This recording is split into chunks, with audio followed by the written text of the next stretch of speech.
My name is Sidney, Sid for short, and I'm an Army man, served in Vietnam in the 1st Cavalry Division.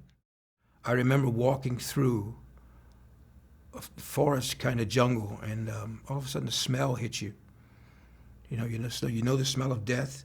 If you've ever smelled a corpse of a rotting animal, it's slightly different if you smell a rotting human corpse. And I never will forget walking through that jungle and finally getting to see this smell. And for me, everything changed. That body I saw there it was not there by accident. It was to affect me psychologically in my mind, and it did. It processed us home, and there was no debriefing. And the guys that you were with all became a survival family. We were all dressed the same. We all ate the same. It becomes a cohesiveness, and then it's ended. And you come back home and you say, oh, okay, what do I do now? And there's nobody there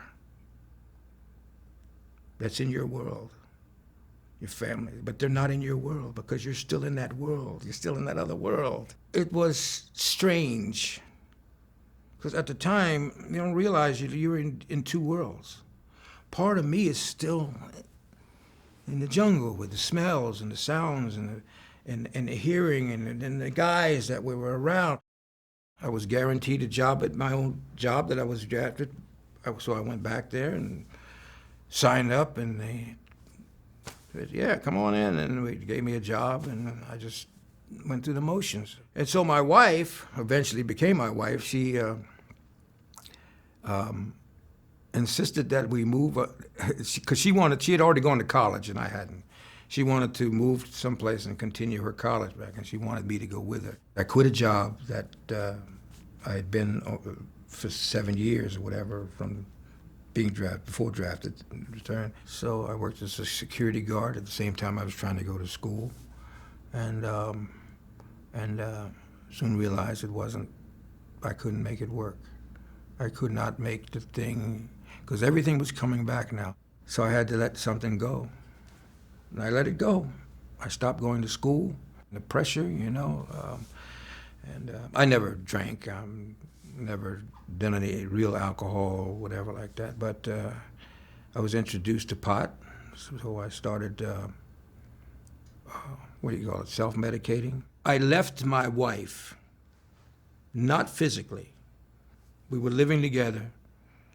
I'd established as a studio. I spent all of my time in the studio. I'd go to work as a security guard and come back in my studio, because I didn't know how to be married any longer. And she was trying, and I stopped learning how to try. I don't know how I even discovered that there was help at the VA. And so I can't remember what took me there, but eventually I got there. They gave me Valium, a prescription that I renewed over time. I'd come back to talk to that particular psychiatrist, and it was nothing accomplished. Nothing was going anywhere. My health started to have problems, other health issues. So eventually I got to the VA, back to seeking counseling, and through that I discovered better medication, better counseling. I got to sit down and talk with somebody, and eventually I found out about the 12-step program. I belong to a 12-step PTSD group. We meet every Wednesday at the VA hospital. There's a place in war that once you go into it and you invest in it, it doesn't go away. It's not going anywhere. So what's happened is we've learned to try to live with it. But I recommend to all the guys that are still suffering from PTSD, attach yourself to something. You've got to have something so you can be in combat again. You got to join an organization that helps you. So we're back in war again, and we're not planning war, now we're planning survival.